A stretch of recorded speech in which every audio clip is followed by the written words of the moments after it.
That's a great start, Paddy. Good man. Hello and welcome to Conversations with Paddy the Panda.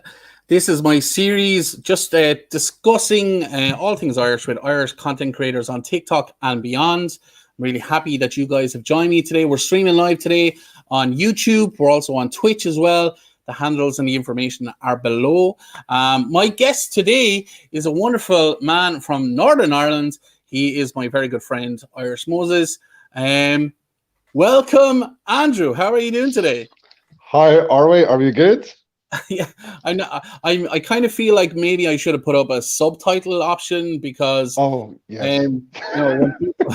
I remember before when we did a dual live, people were like, "My accent got thicker, your accent got thicker because we're both Yes. Irish people talking to each other." And yeah. So people are like, Interesting. I don't know what's going on here, but I tell you now, I love it. I love it. Yeah. So first of all, guys, Andrew is probably just going to introduce himself. So Andrew, let us know who you are and tell us about your content and stuff like that. Good man. Indeed. So my name is Andrew Falls from Northern Ireland. As Paddy said, I am a TikTok content creator, just trying to bring smile to people's faces. I have my own sort of live thing going on every Wednesday. Sort of like a hump day sort of live type of things, and just generally just chatting a lot of shit. Nice. Yeah, Yeah, it works. Something's working. Yeah, something's working. We're building numbers. So it's definitely gathering a bit of momentum. But yes, I'm excited to be here. I'm for the topics at hand. That's for sure. It's going to be good. Nice one. So this is the second episode. Last week we had Kevin on and we were talking about addiction and attitudes toward drinking and stuff in Ireland. So today I just thought we'd do something completely different. And that dynamic of you being in Northern Ireland and me being in the Republic, we're both the same age, so we both have shared lived experiences from times past. Yes. And we'll probably touch on those a little bit. But first of all, I want you to tell me about your series Confessions to Moses. Because I love it. I'm still a little afraid to post some of those confessions. Why? But tell us what kind of topics you've already asked people to do and what kind of responses you've gotten. Yeah. The response is more than anything. My goodness. So it's like just a topical conversation. So my first ever topic was, tell me something that your parents don't know, which is quite deep for like the first topic, but people seem to trust the process of what it's about, because there is a method behind the madness. So I'm hoping that anybody who sees said confessions will go onto that person's page and say, oh, actually they're a bit of a laugh, I'll follow that person. That'll generate a follow back and so on. Hopefully that'll build other creators in that sense as well. But the topics from your worst hangover experience, tell me something that your parents don't know, your worst ever first date, worst embarrassing holiday story type of thing. It's some of the responses have been insane. Well, what I like about it is that people obviously trust you. Like, so you're building up a nice following there. You've got about 30,000 followers, which is brilliant. If you're not following there, the information is below. And obviously people trust you enough because of the interaction you've had on your lives to actually post these personal stories on really personal public platform. And for you to then, you blind react to everything, don't you? Yes. It's a first response.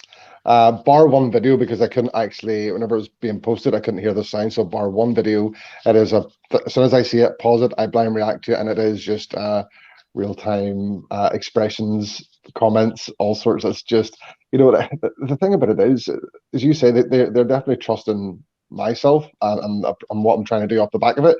So whenever you're having multiple stories of people literally shitting themselves, to be possibly viewed by around 30,000 people, that's a big deal. So it's kind of crazy, but thankfully it's something that's still like an ongoing thing that we're still doing, and hopefully we can try and still build off the back of it. Yeah, but don't leave us hanging there. Give us an example. Give us the funny, like you obviously have one in mind. Give us an example of what you're talking about.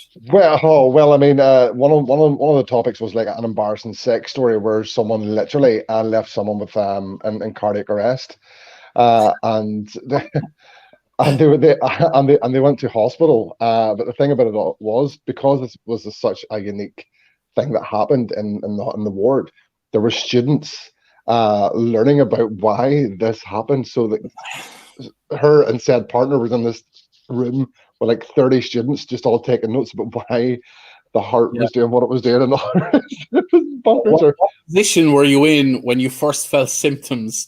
Yeah. Yeah. I was playing rawhide in the background. And, man, like all sorts of stories, like people like literally doing the sexual and the anus, so to speak, and like quite frankly, shitting out kernels of sweet corn. Like, I mean, how does that even, like, that's the most bonkers thing. Like, there's the stories have been quite crazy in that sense. What one stuck out for you in particular? They're all a bit weird, man, to be honest. And I noticed that Yeah. they're almost all ladies, you know what I mean? But Yes. one thing I noticed, and even just when I was looking at your content today, like, they're no longer coming in one succinct 60-second video anymore. They're multi-parters. They're part 1 of 4, and you're like, oh my god, this is like a therapy session for people, and they've never shared this type of information before. Right. Yeah. You're bonkers, you know. And look, and I understand, because you and I did a dual live on TikTok a few weeks Hmm. back, and we Yeah. ended up talking for 2.5 hours about all kinds of nonsense. There was a I went by. karaoke involved. You had a wrestling match with your Alexa at one point, That's because correct. it just wouldn't play the right lyrics for you. You sang the longest song in history, I think. What was this? No, I can be brown, I can be blue, I can be violet. Oh, we've Mika. Yes, that is Mika, correct. that's Yes, it. Yeah. Like, that song went on for indeed. 8 days. Like, people were like, "Is he still going? Is he Yes, still going?" You know what I I mean? do have a good set of lungs. And the fact that you had to pinch your own testicles to get up there for those high notes was beautiful, It's man. Yeah, natural. yeah, very natural. And people in the comments there, like, put in your questions if you have any questions for Moses. We'll read them out. And as Mamariel says there, that was chaos. It was chaos, that live. It was funny. But anyway, Thank look. you. So you and I are same age, although you look like you could be my I'm ready for grand. yeah. I look like I'm ready for my free bus pass, and I Believe it accept or not, this. yeah, we're both 36 years of age. Imagine.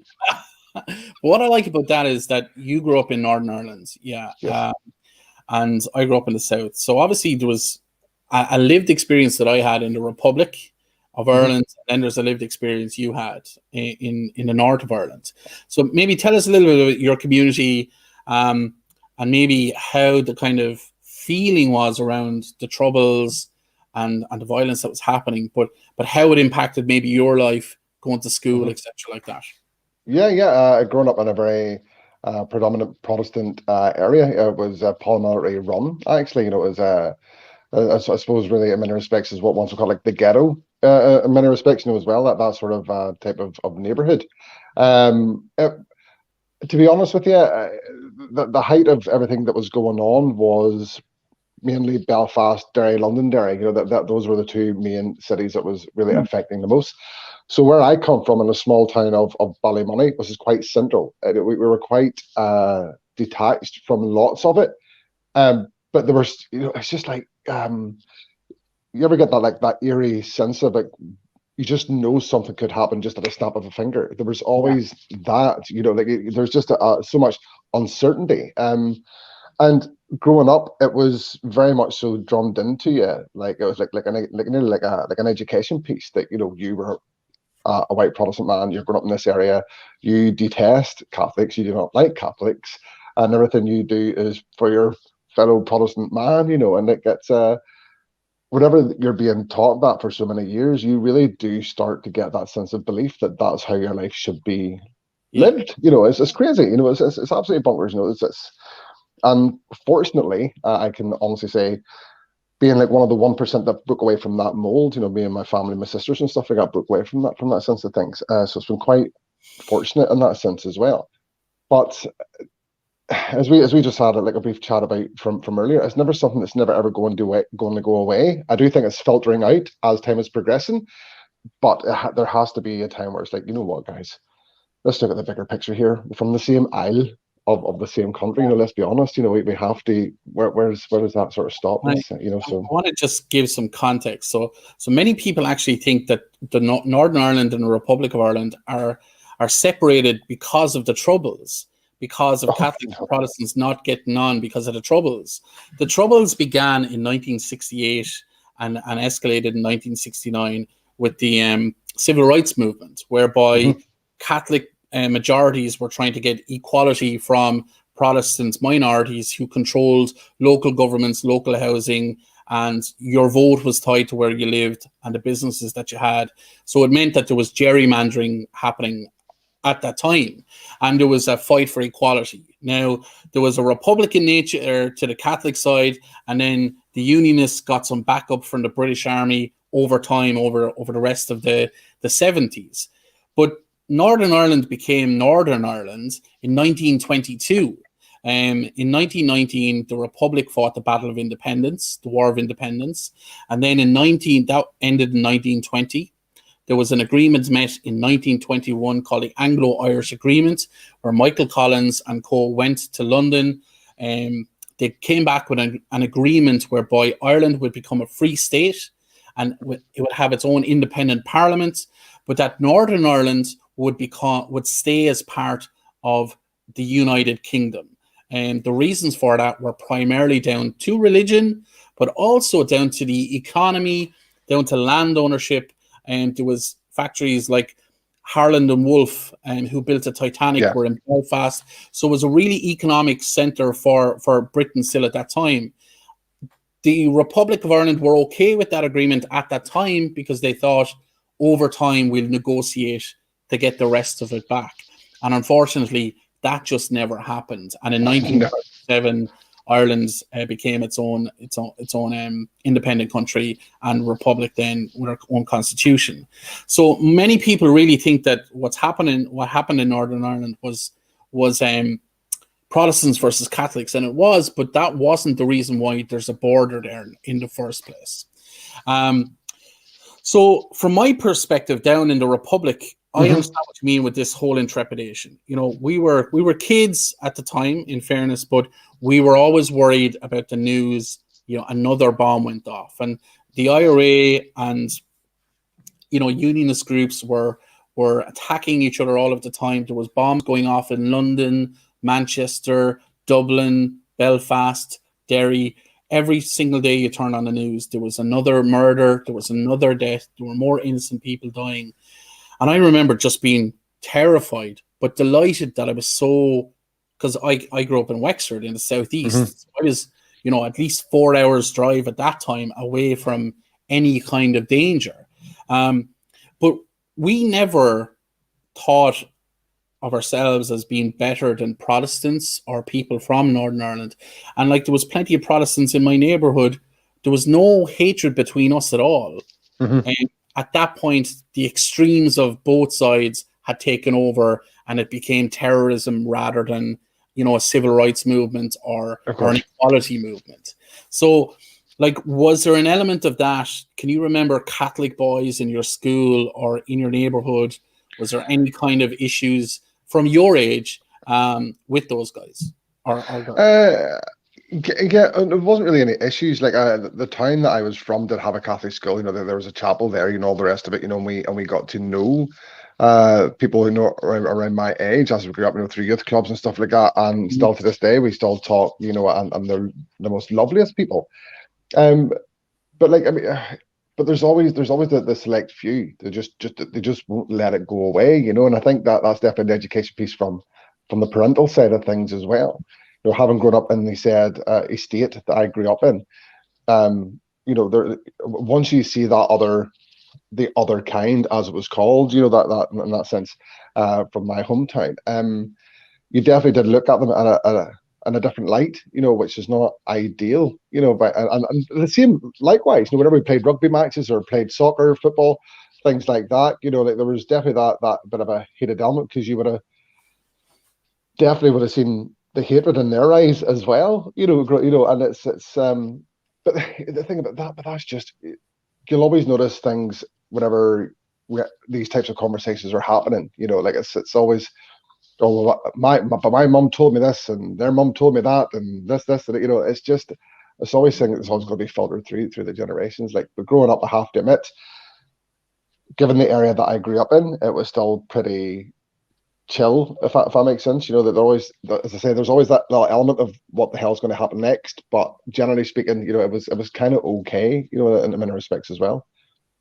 And people often ask how, I look at America right now and how partisan it is, and the Republicans hate the Democrats and the Democrats hate the Republicans, and people are, but how does it get to that point? And we've been experiencing that in Ireland for a long time. There's extreme versions of both sides, and they end up just hating Catholics for the sake of it, or hating Protestants, because they need that hate in their lives, and to completely forget that people are people. But I also remember, Belfast, say in particular, and being warned, because we'd go up every now and again, being warned, to cover the license plates on our registration plates on our cars, because if certain parts in Belfast, if you were seen to have a Republic of Ireland car, you were in danger.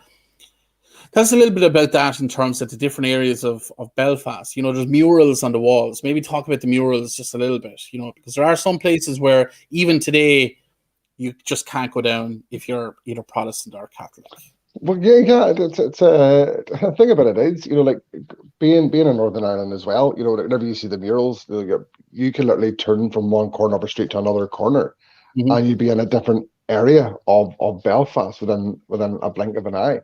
The murals that I seen growing up was all about, yes, they were paramilitary murals, but like one of the ones in my hometown, for example, there's one like about an Ulster Seals West, about about that, everybody heading to America and stuff like that, and how that the origin of that, how it sort of came about. But like whenever you're seeing the murals and stuff like that, it's quite chilling in many respects, depending on what one you're actually looking at, and as I said, whenever you're going from a predominantly Protestant area, you turn a corner into a Catholic area, you're just like, where should you be walking?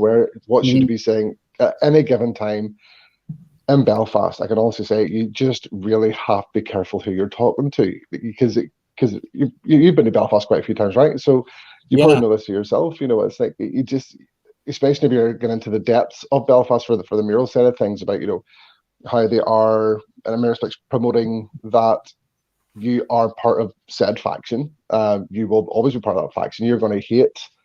And the thing about it is, that's only between Catholics and Protestants. It's not even against the actual Protestants against Protestant side of things as well. Like that in itself is a simmering pot still. So the murals they do speak massive volumes of in terms of how they really believe of their own factions, so they speak of the beliefs they have from that. And the thing about the murals, that they're constantly updated, they're maintained. It's still a badge. It's like a badge of honor. You're coming down our street, and this is a Catholic street, or this is a Republican street versus a Unionist street. And on one street you have Union Jack bunting, and on the next then you have the green bunting for Ireland as well. So it's it is, and it still exists to this day. It's not like Northern Ireland is a very peaceful place today. Like tourism has taken off completely. It's really, really quite peaceful, but there's always that undercurrent. There's always that fear that it just takes one instance for things to kick off. So when Brexit negotiations were happening, everybody was worried about the Good Friday Agreement, and if that fell apart, then in my opinion, even to this day, there would be a return to violence, because 100%. So what I'm going to do is I'm actually going to play a video just explaining the Good Friday Agreement briefly, and we'll be back in a minute and a half. Between 1968 and 1998, Northern Ireland was in the grip of a vicious conflict known as the Troubles. On one side, the mostly Protestant Unionists, who aimed to keep Northern Ireland within the United Kingdom. On the other, mostly Catholic nationalists, who wanted the country to rejoin with the Republic. After the UK government imposed direct rule to restore order, the IRA, the major Republican paramilitary force, began a war of attrition in an attempt to force Britain's withdrawal. Violence perpetrated by security forces and paramilitary groups led to the deaths of over 3,500 people. But by the 90s, both sides realised that the so-called Long War was unwinnable, and in 1996, cross-party peace talks began. 8 political parties from Northern Ireland were involved, alongside the UK and Irish governments and the then US President Bill Clinton. The deal struck saw the establishment of a power-sharing Northern Ireland Assembly, cross-border cooperation with the Republic, and committed all parties to the decommissioning of weapons. Controversially, it also led to the release of many paramilitary prisoners. The agreement was finally signed on April 10, 1998, that year's Good Friday, and was ratified by 71% of the population in a referendum. So I don't know about you, but that I got some memories there. There's a bit of a chill there for some of those images, you know, and but that was constant. Those images were constant every day, and no wonder, you know, there was issues with parts of the Good Friday Agreement, but the biggest thing that I took away from the Good Friday Agreement was the word compromise. So every single side, the British government, the Irish government, all the interested parties in Northern Ireland had to say, okay, we've got to give a little here in order for there to be peace.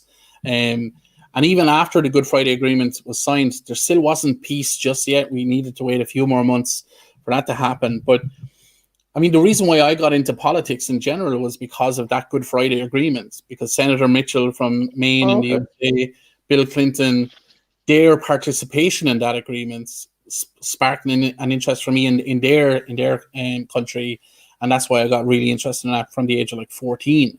You know, so that's how much of an impact that agreement had on me. And then certainly in the Republic of Ireland, we certainly felt that we were safe. But then I went to Newcastle in County Down on a Scout Jamboree thing. You know, I was in the Boy Scouts, and I remember we weren't afraid of unionists. We weren't afraid of the Ulster Volunteer Force or any of those organizations. We were terrified of the IRA. And the IRA were supposed to represent the Republic of Ireland, i.e. myself.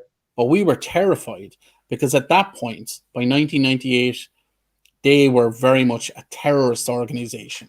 You know, the IRA were founded in 1919 as part of the War of Independence, which I mentioned earlier. They were still around in 1969 as part of the Civil Rights Movement, but they became radicalized in the 80s and the 90s, and several thousands of people died as a result. Now, there was extremism on the other side as well, but I remember vividly thinking we were so afraid of the IRA and balaclavas and AK-47s, and to the extent that we were sleeping in a hall, and there was a boat hanging from the ceiling in an old, and we genuinely thought as kids that there was IRA men hiding in that boat, waiting for us to go to sleep to come out and shoot all of us. You know, now that's stupid, that's silly, but at the time we were fully convinced, and that will tell you the whole of my childhood was a constant undercurrent of fear. And then the closer we got to the border and to Northern Ireland, there was more fear and more fear again. So I don't know if you ever felt that kind of sensation when you were a kid, but yeah, I certainly did. Yeah, I have actually. I seen it firsthand. Growing up in the area that I did grow up, because there was it was like, what we can even describe it. It's kind of like, you know, like if you blow a bit of dust on a bit of paper, you know how that just sort of brushes off the paper, you blow it and it's just that sweeping effect.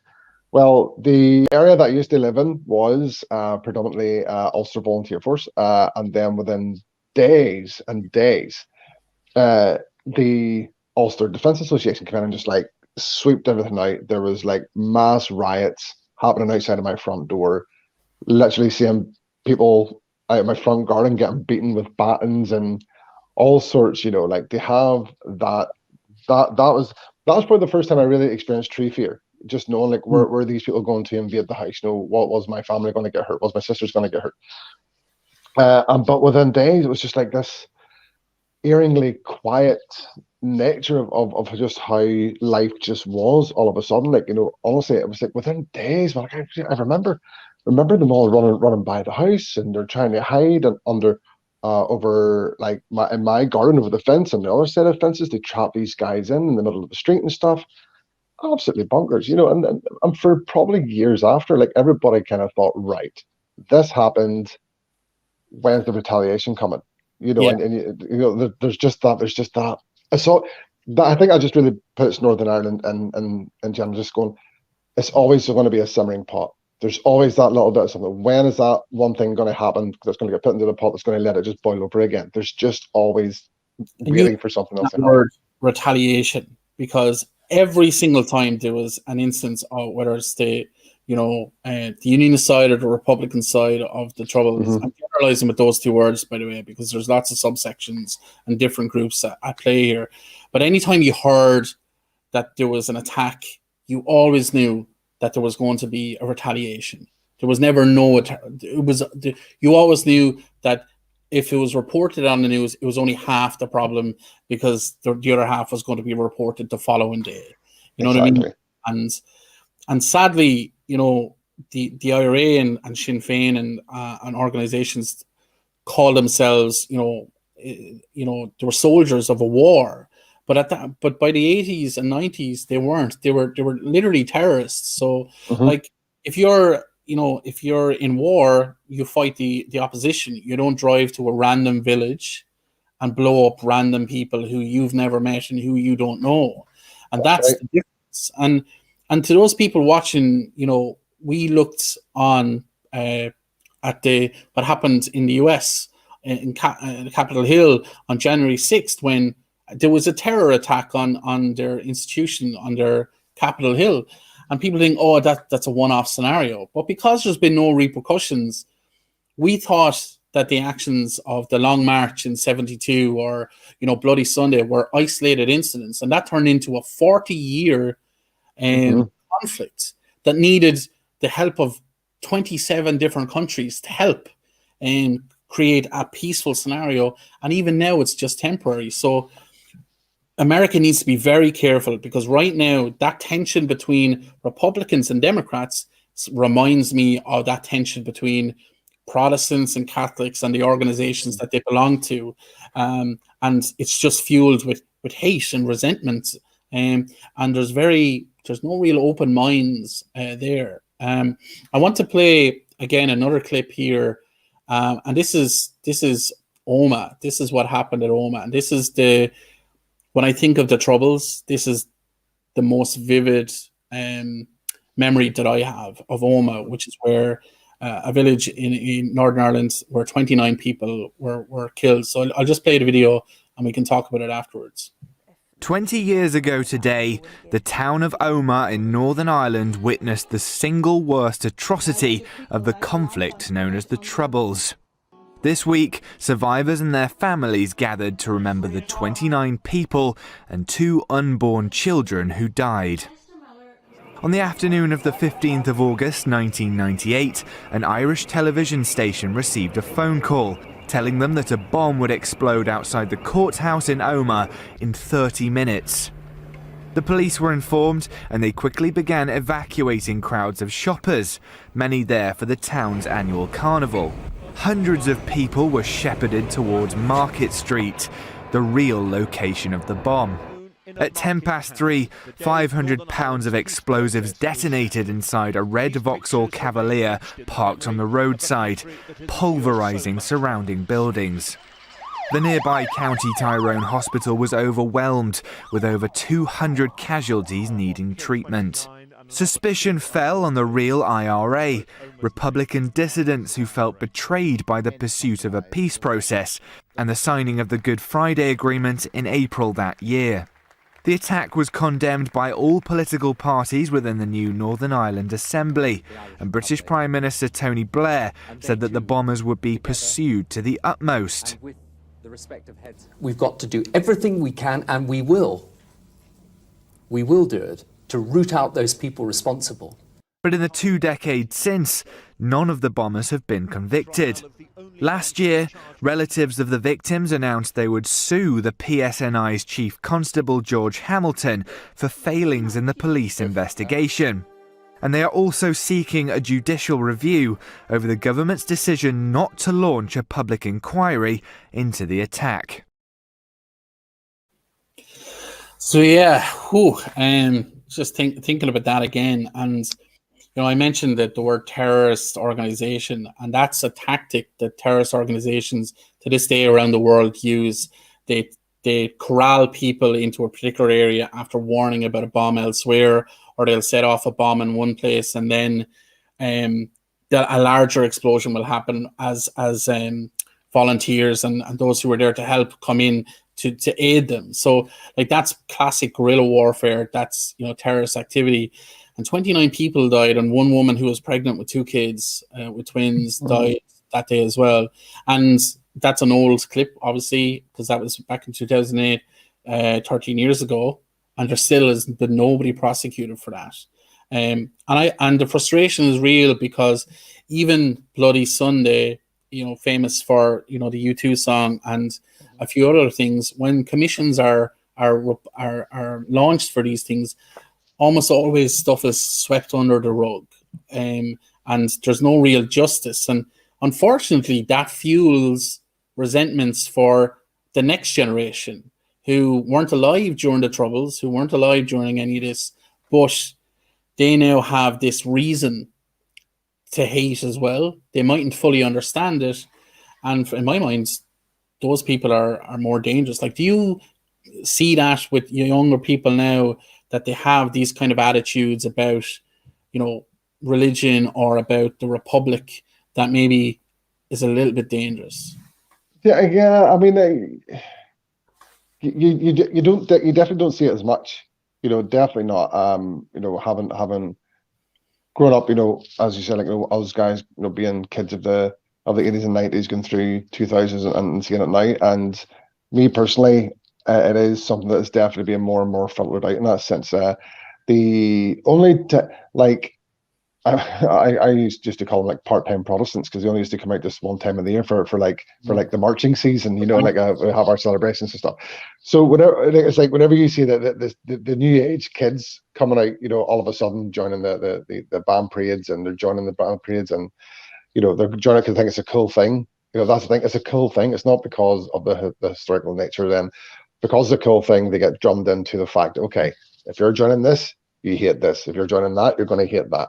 And as you say, it's very dangerous, because without the education piece behind it, the reason why they do it, it can be something that's in terms of, especially with social media as well, for social media bullying and stuff like that, it can be such a dangerous weapon, to allow uneducated children in terms of that, on both sides as well. It's not just with a Protestant thing, on both sides. Like we in the Republic, I see, even on TikTok, I see it with young kids, Irish kids who are like up the ra, and they don't really understand what that means. They don't understand the pain and hurt that organization caused, but they just think it's a cool thing. They think it's cool. And that, for me, that's dangerous, because the IRA was never cool. It was never cool. And the cause that they were set up for was a patriotic one, a nationalist one, in fairness, but a patriotic one. They fought for civil rights, and then they lost their way, and they became extremists. So there was never any cool element of the IRA, and certainly not the UVF or other organizations like that. Mm-hmm. I suppose, with those attitudes, hopefully they're drifting away, as you said. But then there's a new kind of conversation. Well, it's not new, but it's probably the loudest conversation we've had of its type since, the 20s. And that's a united Ireland. Will there be a united Ireland? And like, you're in the heart of Northern Ireland. Do you want an all-Ireland, an all-island Ireland? Do you think it's possible? I think it's possible. I definitely think it's possible. As again, as we were talking beforehand, I don't think it's going to happen in our lifetime. I definitely think it will happen, but I don't think it's going to happen anytime soon, like in the next maybe 30, 40 years. Like, I don't think that's definitely going to happen. But I think it's something that, that there's something to be said about being united. It's called united for a reason. That there's that sense of togetherness all of a sudden, rather than, being the cool kids are sort of just off the side, but we're our own separate entity. Because let's be honest, Northern Ireland still gets fucked over by the government, regardless, the UK government, even though we have our own government as such. Mhm. And they can't run a freaking bath, let alone do anything else. You know what I mean? So it's a bit crazy. The Stormont is the government building in Northern Ireland, Yes. and for 3 whole years, the parties couldn't agree to form a government, so there was no government, none at all, and literally people wouldn't sit down and concede and compromise, so there was just no government, and they only came back to the table about a year ago because Brexit was becoming so important. Only then did they come back, and they were all getting paid, and they were all, getting their pensions and their expenses, etc. Yes. But none of them were actually governing, and that meant that the governance came from Westminster and London instead. So I'd worry about those, and that's Sinn Féin and the DUP, and those political parties. They have a lot to answer for with that. Do I think there's going to be a united Ireland in our lifetime? No, I don't. It's very hard to turn around to the unionists, to the community in Northern Ireland who identify as British, proper British, who love the Queen, who think, yes, I am British, that is my identity, and my father and my grandfather and my great-great-grandfather before them, we're all British. You can't just turn around to them and say, you're Irish now. That's just not going to happen, because that will cause a civil war. Would you agree? Yeah, it would. But how else do you approach it? I do think there has to be that real hard knock of going, right, okay, this is just how life is. How do you filter that by doing what? Because obviously, out of the 32 counties, we have our own 6 counties off the back of it. What do you do? Like every 10 years, just have another county join the rest of Ireland until there's one county left. In theory, technically, you could probably do. Well, yeah, I suppose you could. Yeah. Some of the counties around the border would say, yeah, okay, let's do that. But the Republic would have to create the NHS, essentially. We would have to change our national anthem, change our flag. And I think we need to do all of those things as a gesture to say that this new identity is accommodating to you, and we are welcoming you so much that we're changing a lot of things about our own country to make our identity an all Ireland's identity, rather than an us and you're also there as well.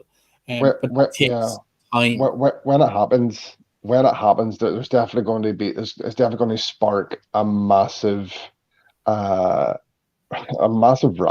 That's just going to be long and short of it. It just is.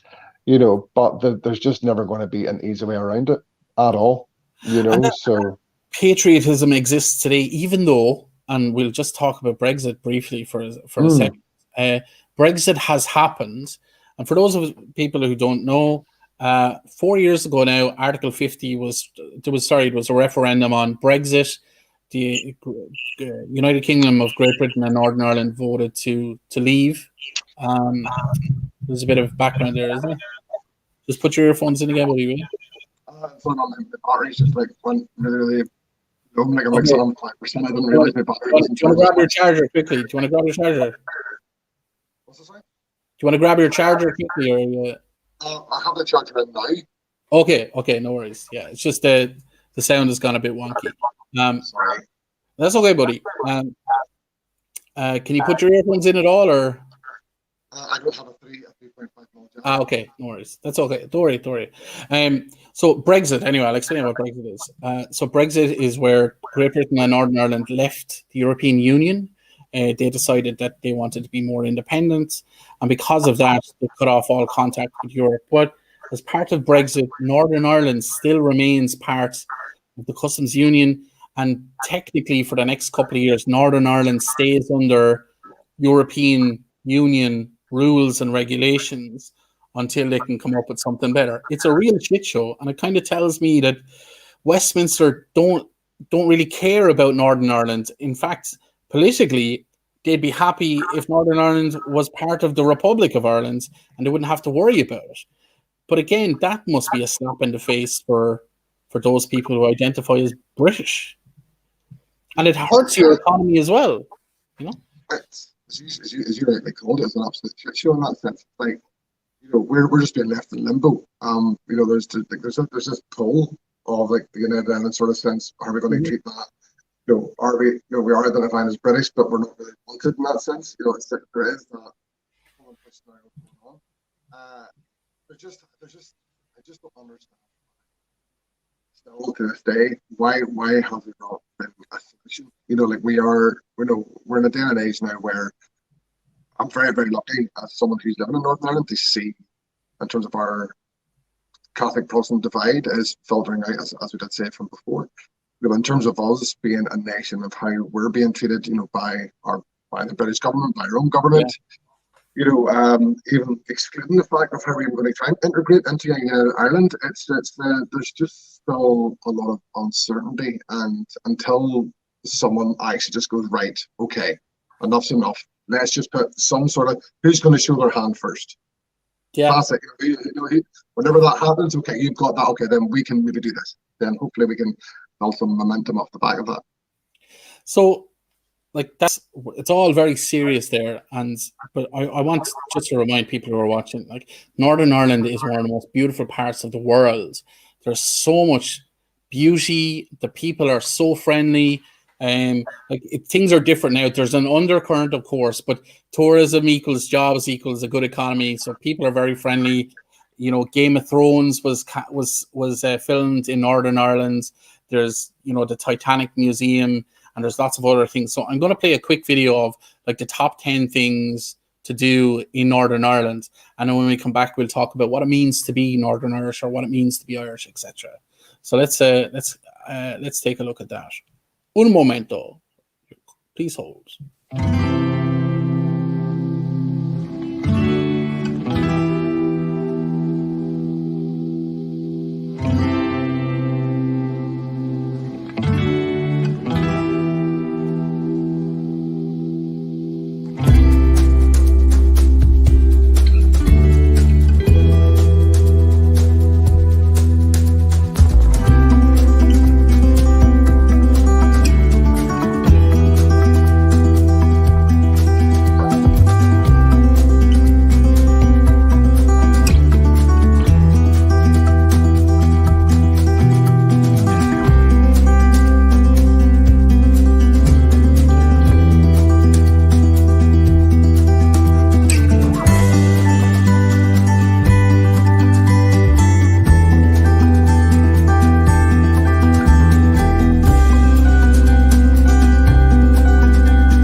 I mean, you have to admit that those places are pretty amazing.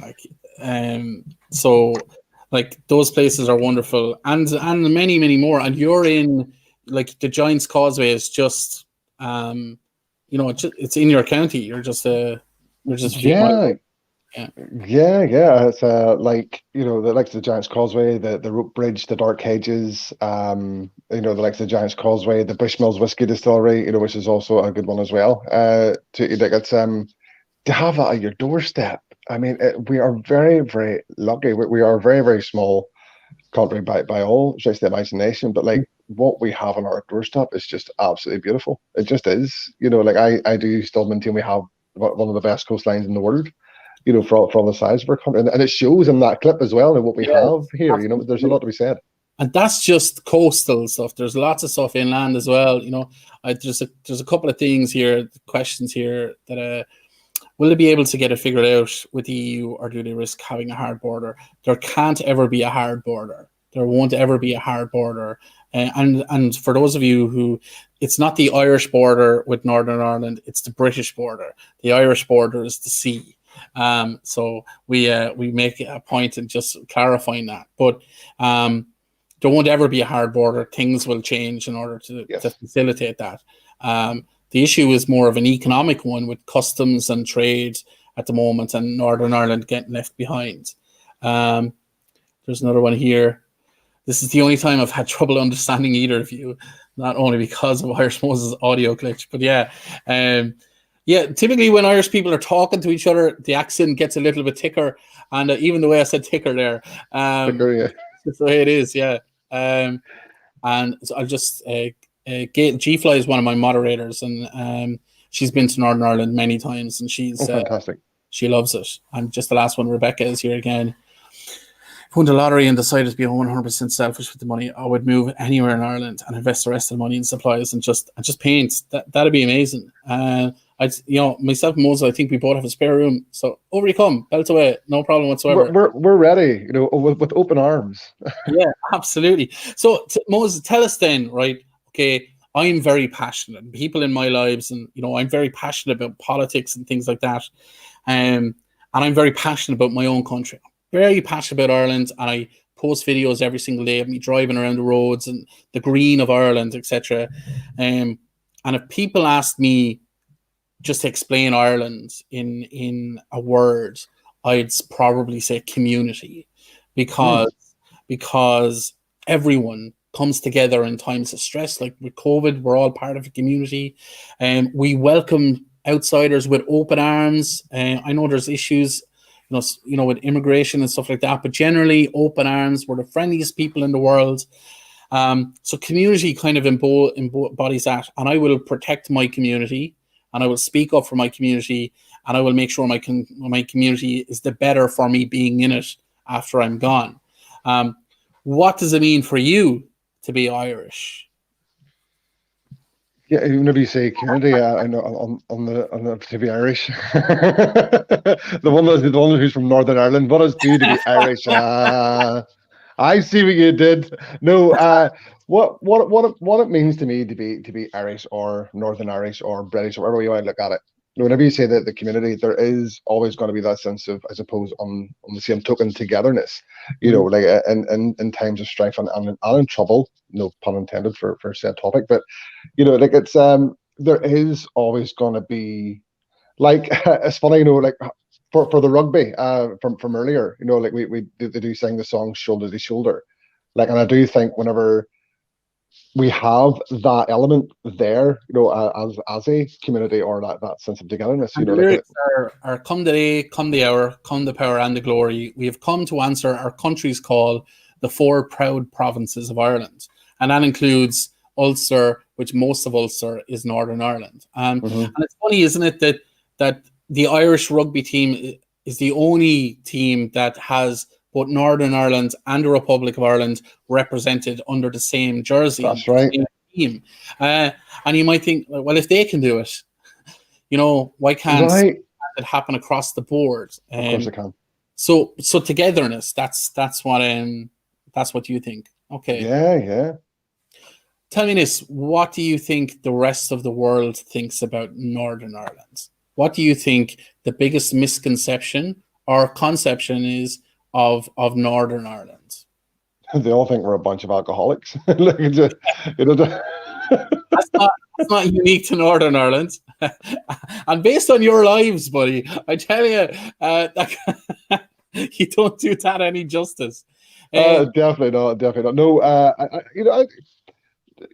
I suppose really rather than the whole the drinking aspect of Northern Ireland, I would just like to hope that anybody who ever comes across anybody who is Irish, rather than be the north or the south, I always like to think that they would just know that we are just really, really friendly people. Yeah, people go through like any country, like any type of people who grow up. There's always going to be the bits of shit everywhere. It just is. But generally speaking, I would like to think I've never heard anybody who's ever come from another country who's left Ireland and went, you know what, those people were the biggest bunch of wankers. That just doesn't happen. It just doesn't. Like I said, and I love that. That anybody can come here and go, you know what, I'm going to be in a country where I just know I'm just going to be treated like as their own, and I think that's great. I have to say I agree. Like there are lots of misconceptions and whatnot, but one thing that almost is universally understood is that Ireland is one of the friendliest places in the world. And when you come here, you will be looked after. Now, when you come here, you will be called a cunt at some point. Yes. But people need to understand that cunt is both a positive thing and a Always. negative thing. And it describes everything in between as well. And you have to just pay attention to the inflection of the word rather than the word itself. So Yes. I'd say, Moses, you cunt. Now, you have no idea there, but Moses, you're some cunt. You know, that's a very positive thing, you know. It is. But also it's important though, because I remember in a bar in Waterford, there was American tourists who were trying to force me to drink a Belfast car bomb. And there is a lack of sensitivity towards that because most people just don't really understand. Yeah. That's really offensive for both sides because it could be anybody planting that bomb. And what I did was, and I ended up in a bar fight because of it, was I got 2 shots of Sambuca, lit them on fire, and said, "Oh look, the Twin Towers," and they lost the plot because it was so horrific. And like, I apologize now, I wouldn't do that now, but like a bar fight broke out, but they didn't understand that it was just as bad Yeah. for them to be talking that way. Yeah. So a little bit of sensitivity and just maybe listen a little bit more and go from there. Yeah. To try, and it's like, yeah, to know what how you're trying to put things in context, understand our culture first, understand how we say things and why we say them the way that we do. It is very much so. It's not what you say; it's the way that you say it. Yeah. So don't be coming at us, with something that that may be in jest for other people, but understand why, or before you actually say it, because it can cause a lot of shit. Than having flaming Sambucas, calling them the freaking Twin Towers, man. That's actually quite class. It's very pretty. Kimberly just asked, I thought Northern Ireland was always in conflict with the Republic of Ireland. No, it wasn't the case. It started in 68 and then 69.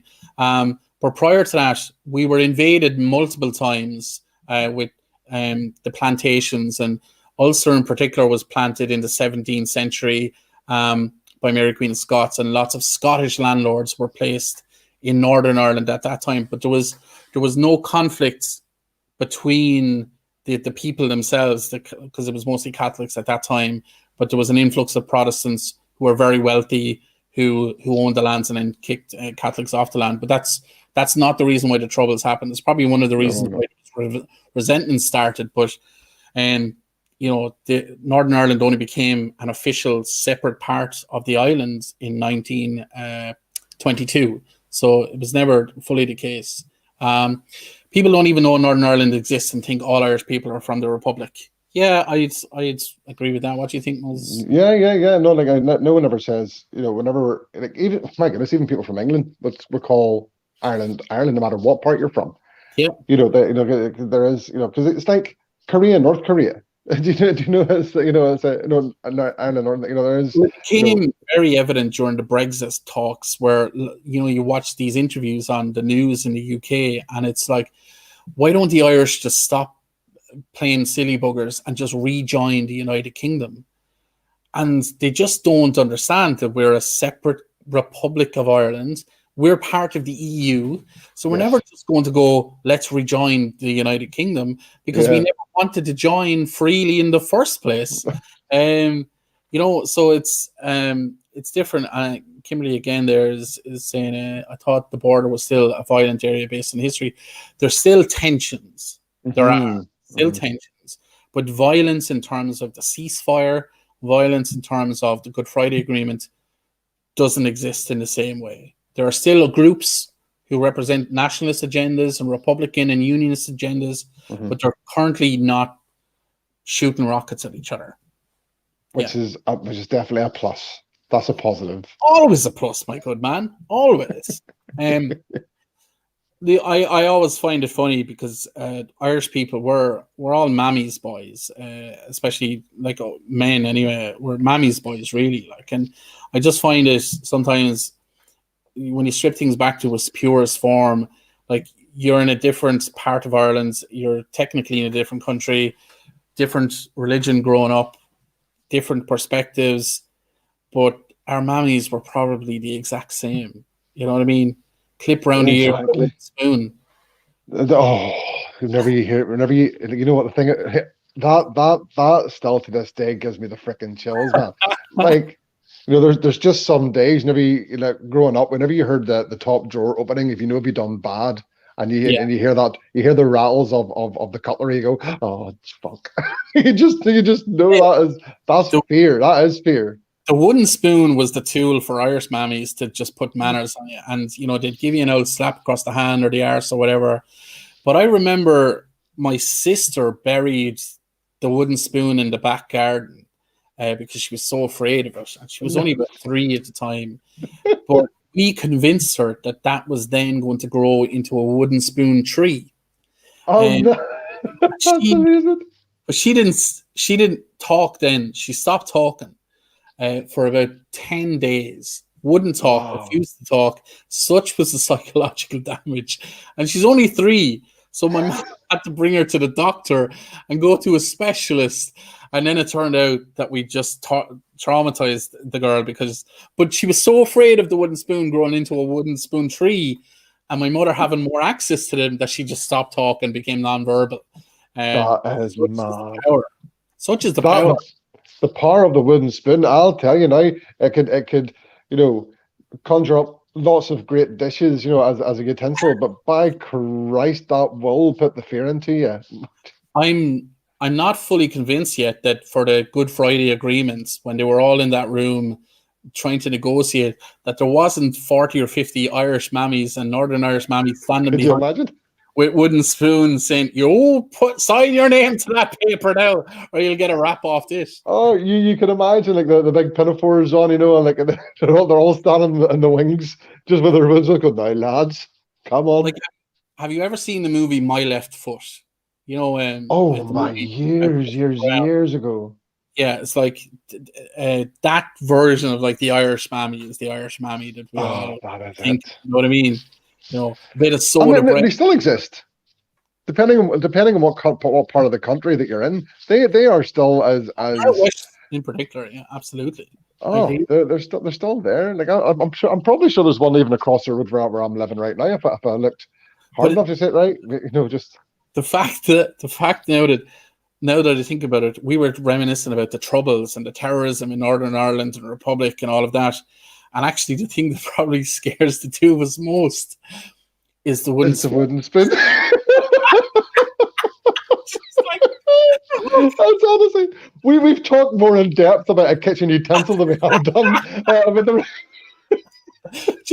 Absolutely. The pure fear. And this was back in a time where it was completely okay to beat your kids, you just absolutely kick the shite out of them. You know what I mean? And if you got in trouble in school, if you got an old belt off a teacher or something like that, and you came home, Mom, I got a belt off the teacher today, without even thinking about it, you got a belt off your mom as well for getting in trouble in school without even knowing what was going on. It was a get hit first, ask the questions later. Absolutely. Yeah, I completely agree with you. Listen, Moses, I think we're just coming up on the hour, so I think we'll call it a day with that. No worries, my man. Thank you so much, man. That was a really cool conversation, and different perspectives and shared perspectives as well. Just tell people again what your TikTok is, and Yeah, it's a vast array of randomness, beard stuff, and look, as I say, if I can make at least one person smile a day, I'm doing correct in the world. Anybody that wants to pop onto my page, have a little look. If you like what you see, jump along for the absolute shit show that is. But hopefully we'll get a few laughs along the way. True enough, and I know that you don't care about views, or you don't care about those things. You just care about that message of spreading a bit of happiness. Now, your handle is @IrishMoses. It's in the link below. Go click it. Go check him out. Go give him a follow. I'm following him already, and it's brilliant. For myself, you know me, I'm Paddy the Panda. My info is below. But I just want to, before we go, I'm doing a charity event. The link is below as well. It's a GoFundMe. I'm raising money for the Irish Kidney Association. I mean, most people have heard me talk about it now, but the link is in my bio as well. Go click it if you can help out in any way. Thank you very much. I'm going to be posting about these walks and stuff, and the Irish Kidney Association is important to my family. My mom passed away from kidney disease, and I have a kidney failure as well now, and kidney disease on my right side. So it's something that's important to me. So hopefully people can help out. A bit of a plug there, but Moses, thank you so much for joining me again. You're welcome. I really appreciate it. And guys, next week I have an Irish feminist joining me, which should be a very interesting conversation because I'll have to behave myself even more so than today. But once again, thanks a million, buddy. I really appreciate it. Don't go anywhere. I'll talk to you after I end the program. No worries, man. Thanks, everyone. Bye-bye.